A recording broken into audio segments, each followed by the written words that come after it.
മുസ്ലിങ്ങളെ ആൾക്കൂട്ടം തല്ലിക്കൊല്ലുന്നത് ഒരു സാധാരണ സംഭവമായി മാറുകയാണ്.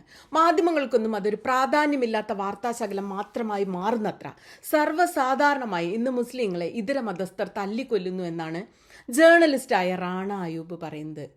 നിങ്ങൾക്ക് സുലൈമാനെ അറിയാമോ? ഓഗസ്റ്റ് 11 വീണ്ടും ഒരു ആൾക്കൂട്ട കൊല നടന്നിരിക്കുകയാണ് മഹാരാഷ്ട്രയിലെ ജൽഗാവ് ജില്ലയിൽ.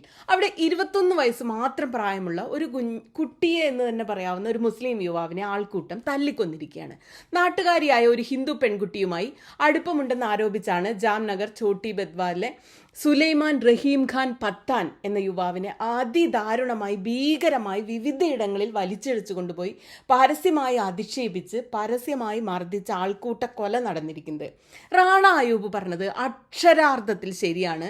ആൾക്കൂട്ട കൊലകൾ നോർമലൈസ് ചെയ്യപ്പെട്ടിരിക്കുന്നു. എത്ര മുഖ്യധാരാ മാധ്യമങ്ങൾക്ക് ഈ യുവാവിൻ്റെ മരണം വാർത്തയായി? നിങ്ങൾ ഈ വാർത്ത നിങ്ങൾ സ്ഥിരമായി കാണുന്ന ഏതെങ്കിലും മാധ്യമങ്ങളിൽ നിങ്ങൾ കണ്ടിരുന്നോ? ഈ കൊലപാതകം നടന്ന ദിവസം യുവാവിൻ്റെ ഗ്രാമത്തിൽ നിന്നുള്ള ഒരു ഹിന്ദു പെൺകുട്ടിയുമായി ഒരു കഫേയിൽ ഇരിക്കുകയായിരുന്നു സുലൈമാൻ. യുവാവ് മുസ്ലിമും പെൺകുട്ടി ഹിന്ദുവുമാണെന്ന് തിരിച്ചറിഞ്ഞ കഫേ ഉടമ അടുത്തുള്ള ഗ്രാമത്തിലെ ചില യുവാക്കളെ ഫോണിൽ വിവരം അറിയിക്കുന്നു. 5-8 ആളുകൾ ഓടിയെത്തിയിട്ട് യുവാവിനെ അധിക്ഷേപിക്കുന്നു. ഫോൺ പിടിച്ചു വാങ്ങി പരിശോധിക്കുന്നു. അതിൽ ഈ പെൺകുട്ടിയുടെ ഒരു ഫോട്ടോ കണ്ടതിനെ തുടർന്ന് സോൻബർദിയിലെ ക്ഷേത്ര പരിസരത്തേക്ക് സുലൈമാനെ വലിച്ചിഴച്ചു കൊണ്ടുപോകുന്നു. അവിടെ വെച്ച് ക്രൂരമായി ആദ്യം ഒരു ഘട്ടം മർദ്ദനം നടക്കുന്നു. പിന്നീട് അവിടെ നിന്ന് സുലൈമാനെ അടുത്തുള്ള ഗ്രാമങ്ങളിലേക്ക് കൊണ്ടുപോയി ആക്രമിക്കുന്നു. പിന്നീട് ജാഥയായി ബെദവാഡ് ബസ് സ്റ്റാൻഡിൽ പരസ്യമായി എത്തിച്ച് പരസ്യമായി അധിക്ഷേപവും ആക്രമണവും കുറ്റവിചാരണയും നടത്തുന്നു എന്നാണ് സ്ക്രോളും ഒക്കെ ഇന്ത്യൻ എക്സ്പ്രസും ഒക്കെ റിപ്പോർട്ട് ചെയ്യുന്നത്. സുലൈമാനെ രക്ഷിക്കാനുള്ള ശ്രമത്തിൽ പിതാവ് റഹീം ഖാൻ പത്താൻ, മാതാവ് തബസ്സും, സഹോദരി എന്നിവരെയും ആൾക്കൂട്ടം ക്രൂരമായി മർദ്ദിച്ചു.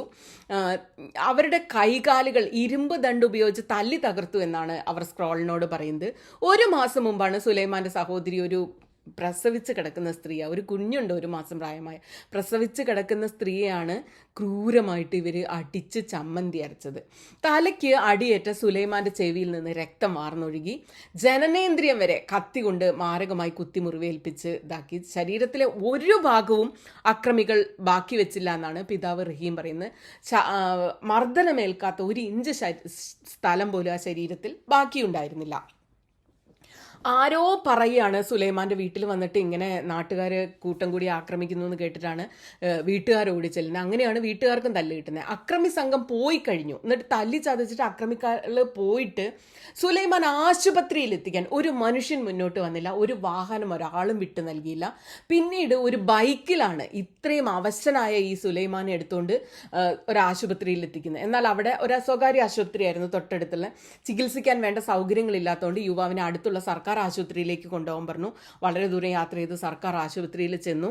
അവിടെ ചെന്ന് വൈകിട്ട് 4 മണിയോടെ സുലൈമാൻ മരിച്ചതായിട്ട് ആശുപത്രി അധികൃതർ പറയുകയും ചെയ്തു. വീട്ടുകാരുടെ വിവിധ ഇടങ്ങളിൽ കൊണ്ടുപോയി പരസ്യമായി വിചാരണ നടത്തി പരസ്യമായി മർദ്ദിച്ച് മറ്റുള്ളവർക്ക് ഒരു മെസ്സേജ് നൽകുന്ന രീതിയിലാണ് ഈ കൊന്നത്. ഇത് മുസ്ലിം സമുദായത്തെ ഒരു പാഠം പഠിപ്പിക്കണമെന്നുള്ള ഉദ്ദേശത്തോടു കൂടിയാണെന്നും ഞങ്ങൾക്കെല്ലാം വ്യക്തമായ സന്ദേശം നൽകുകയാണ് ഈ അക്രമികളുടെ ലക്ഷ്യമെന്നാണ് ജൽഗാവിലെ മുൻ കോർപ്പറേറ്ററായ ജവേദ് മുല്ലാജി സ്ക്രോളിന്റെ റിപ്പോർട്ടിൽ പറയുന്നത്.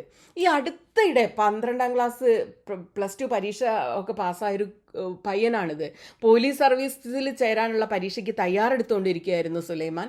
ആക്രമണം ഉണ്ടായ ദിവസം പോലീസിലേക്കുള്ള അപേക്ഷ നൽകാൻ വേണ്ടിയിട്ടാണ് ഈ പയ്യൻ ഈ സ്ഥലത്തെത്തുന്നത്.